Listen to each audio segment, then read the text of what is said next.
Selamat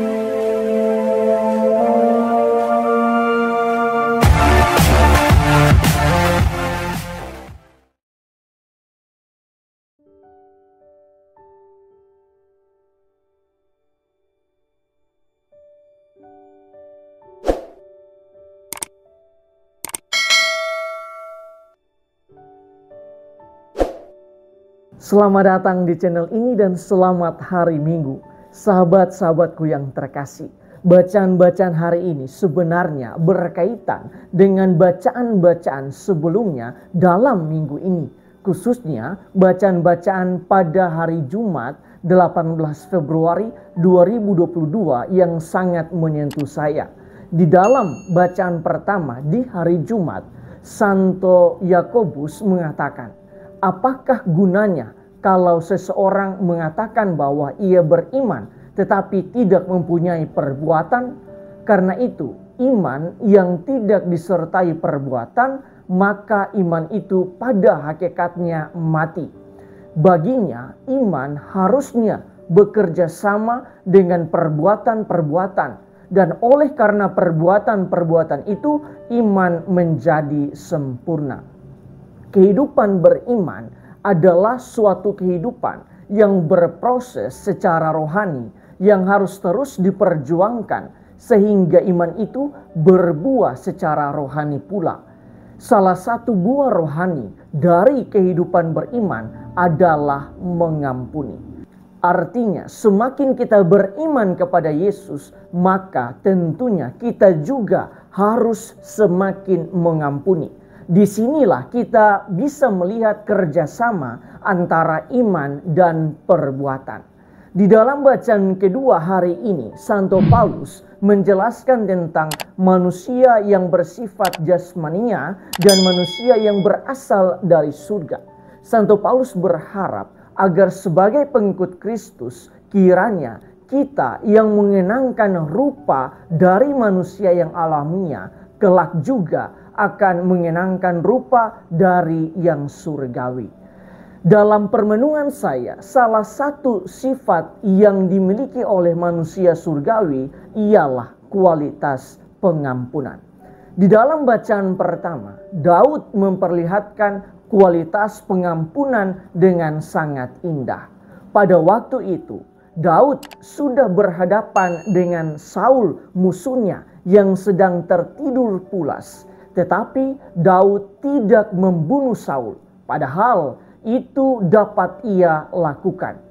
Ia malah pergi meninggalkan Saul. Bahkan dari kejauhan ia berkata kepada Saul, Tuhan menyerahkan engkau ke dalam tanganku, tetapi aku tidak mau menjamah.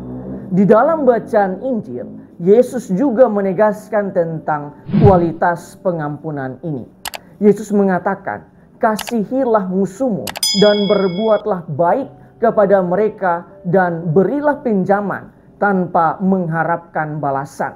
Maka ganjaranmu akan besar dan kamu akan menjadi anak-anak Allah yang maha tinggi.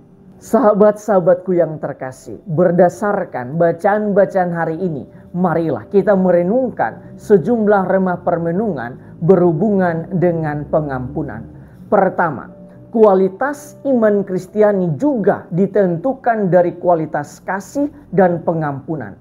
Iman kepada Allah Bapa dan Yesus Kristus haruslah juga nampak lewat pengampunan atas dasar kasih. Yesus mengatakan bahwa ketika kita hanya mengasihi orang-orang yang mengasihi kita, apalah upahmu? Karena orang-orang berdosa pun bisa berbuat demikian.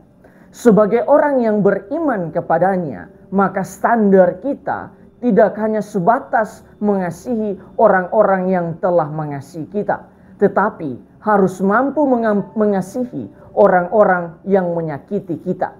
Hal ini tentunya bukanlah sesuatu yang mudah, tetapi Allah yang kita imani mengajarkan demikian, sehingga kualitas pengampunan kita turut menentukan kualitas iman kita.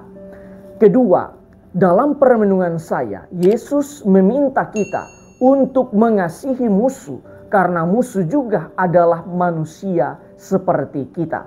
Sehingga ketika kita berkonflik dengan orang lain, fokus perhatian kita tidak harus tertuju kepada konflik itu sendiri, tetapi memandang musuh sebagai sesama manusia yang harus diampuni, bukan dijauhi atau memutuskan hubungan silaturahmi. Untuk dapat mengampuni, kita membutuhkan kualitas kasih dan cinta yang dimiliki oleh Yesus sendiri. Karena itu, milikilah hati seperti Kristus dengan senantiasa berdoa, "Ya Tuhan, jadikanlah hatiku seperti hatimu." Ketiga, sabda Yesus hari ini bukanlah sekedar surga telinga, tetapi sabda Yesus ini sungguh-sungguh nyata di atas salib. Ketika ia sudah dipukul, dicaci maki, diludahi, disalibkan karena dianggap sebagai seorang penjahat kelas kakap, Yesus tetap berkata, "Ya Tuhan, ampunilah mereka sebab mereka tidak tahu apa yang mereka perbuat." Dengan peristiwa ini, Yesus hendak memperlihatkan bahwa kualitas tertinggi manusia ialah ketika ia mampu mengampuni orang-orang yang telah menyakiti hatinya. Karena dengan mengampuni, kita telah menyalurkan berkat kasih kepada orang yang menyakiti kita. Ketika semua orang mampu mengampuni dan mencintai seperti Yesus, maka kita dapat menghadirkan surga di dunia. Tuhan memberkati kita semua.